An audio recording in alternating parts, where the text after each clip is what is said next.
heart of Newark, New Jersey, the Central Ward was once a thriving community, diverse, resilient, and proud.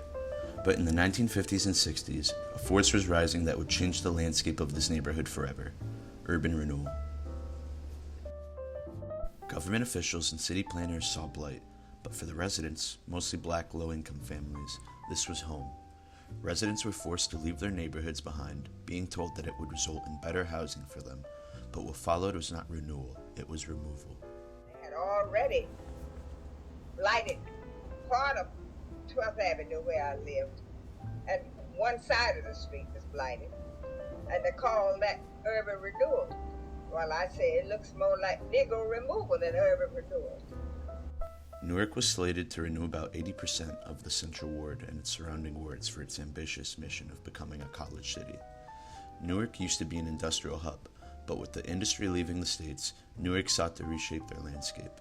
They planned to build the University of Dentistry and Medicine of New Jersey, the Engineering School of Newark, Rutgers University, a community college, and an education center. Newark indeed had a bright future ahead, but it would come at the cost of families, communities, and local culture. In the name of progress, entire blocks were razed. Over 1,300 families, mostly black, were displaced by the UDMJ project. Promises of better housing and job opportunities never materialized. Often, residents were forced into overcrowded neighborhoods, which would later also be deemed as blighted.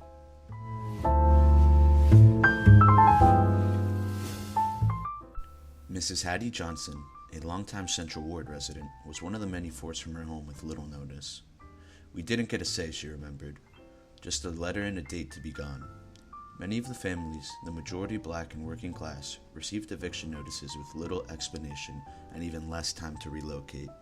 If they got compensated, it was minimal. There were no plans for their relocation, no community resources, and no care for those affected. Entire blocks were razed, tearing apart networks of neighborhoods where families and small businesses had built a community for generations. The city's crown jewel, the University of Medicine and Dentistry, rose where homes once stood. Progress for some came at the cost of others' stability, neighborhood, and community. Where local black-owned businesses once stood was now an empty lot to make way for student and staff parking. But the people of Newark did not remain silent. In the face of institutional power, the community organized to fight back. Protests erupted throughout Newark, and community groups like the Newark Area Planning Association and Blacks of Newark demanded a say in the future of their community. This is a photo of me standing in front of our office called the Newark Area Planning Association.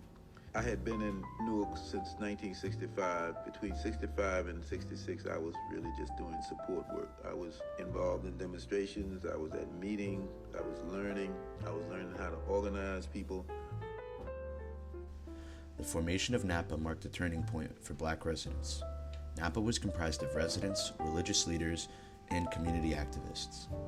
NAPA argued that urban planning should not happen without public input, especially from the very neighborhoods they sought to reshape. They challenged the university's plans at every step, holding public meetings, circulating petitions and flyers, and engaging with the city and planning officials.